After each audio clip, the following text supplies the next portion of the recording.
Prices might be coming down today, but keep your guard up. Marketplace Morning Report is supported by Fortune, dedicated to empowering leaders to make intelligent business decisions and delivering unbiased reporting. Subscriptions, newsletters, and more at Fortune.com. From Marketplace, I'm Sabri Benishore, in for David Brancaccio. If you are among the 183 million people estimated by the National Retail Federation to be shopping between now and Monday, or even if you're not, and you're going to do all your holiday shopping at the last possible minute, either way, beware the scams. From fake delivery texts to ads for non-existent products, now is the time to be especially careful and to remember that when a deal looks too good to be true, it probably isn't. Marketplace's Kimberly Adams has more. Experts warn we should be particularly cautious this year if we're part of the 100 million Americans expected to shop directly on social media. A lot of those advertisements are essentially fake brands which are being marketed. Abhishek Karnik is Director for Threat Research and Response at McAfee. He says to watch out for AI-generated fake celebrity endorsements, too good to be true sales on hot items, or companies that ask you to use crypto or gift cards to pay for a purchase, because often the product doesn't exist, it doesn't ever get delivered to you, or if it does get delivered to you, it could be of substandard quality.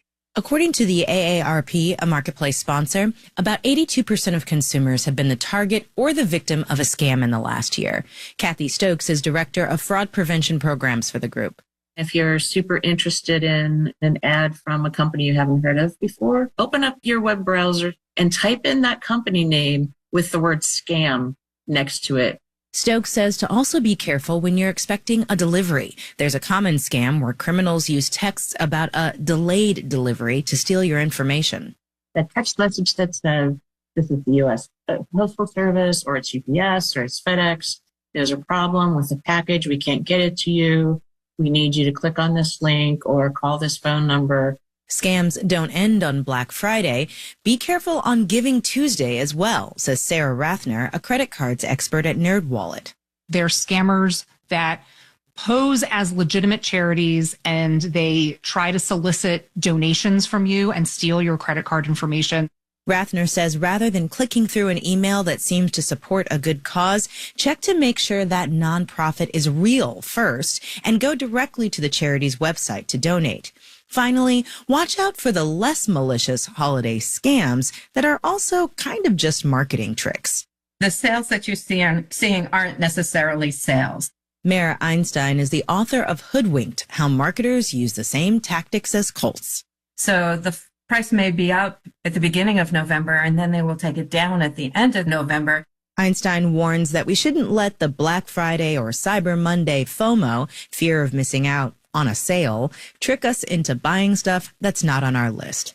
In Washington, I'm Kimberly Adams for Marketplace. All right, let's do the numbers. Dow, S&P, and NASDAQ futures are all up in the 3 to 4% range, with Dow futures up 137 points. The yield on the 10-year Treasury is 4.214%. Google's antitrust worries have spread north. Canada's antitrust watchdog is suing Google over alleged anti-competitive conduct in its online advertising business. It's filed a complaint seeking to force the company to sell two of its main advertising services. Alphabet stock is up 0.2% in pre-market trading.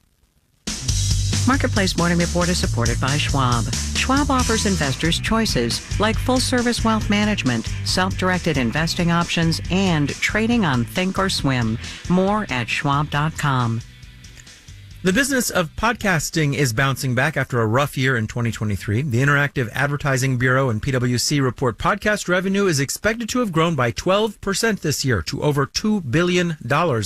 It's predicted to grow another 10% in 2025. Some of this growth is from podcasts figuring out new ways to make money, like video. Podcast listeners in the U.S. are increasingly watching podcasts rather than listening to them. 85% of podcast listeners have watched at least one, according to a study from independent podcast platform Acast. So podcasters are becoming full-blown content creators. Relying on your voice isn't enough. Hawa or Atowi has more. For podcasters who have spent years building a business based on their voice, the shift to video is hard. Nicaila Matthews-Okome has her own independent podcast. You're listening to Side Hustle Pro, the podcast that teaches you to build and grow your side hustle. When podcasting was new, it took a while to figure out how it could be profitable. Offering content across multiple channels creates new connections with her listener base. They go to Target and shop. They pick up their coffee. You don't just have to talk to them one-dimensionally. And that appeals to more and different sponsors. Matthews-Okome says she's adapted her pitch to brand sponsors now that she's doing video. She's also a podcast coach. Many of her clients are thinking about video now. The smoke and mirrors culture of social media is now making people think, in order to start a podcast, I need a studio with neon lights, plush velvet chairs. Established podcasts are also figuring this out, including In Confianza, a podcast about being Latino in the U.S. Charlie Garcia, one of the producers, says expanding to video has changed his day-to-day. First off, there's new software to learn. It's been figuring out how to adapt the audio-only workflow into a video workflow without having to totally gut the whole thing and redo it. Garcia feels the pressure as he prepares to launch a new show. He's investing roughly $4,000 in equipment. The reskilling right now is so massive. I'm stretching even farther than that. Stretching also into social media, which iHeart Podcast president Will Pearson says can be a way for audio podcasts to expand, if it makes sense for their show.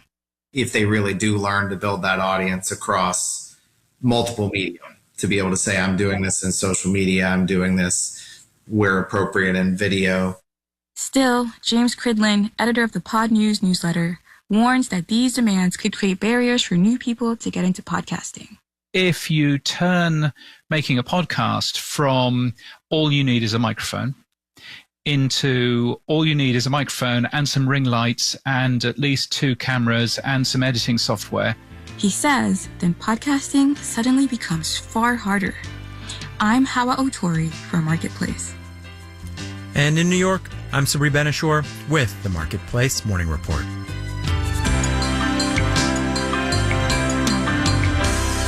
From APM, American Public Media.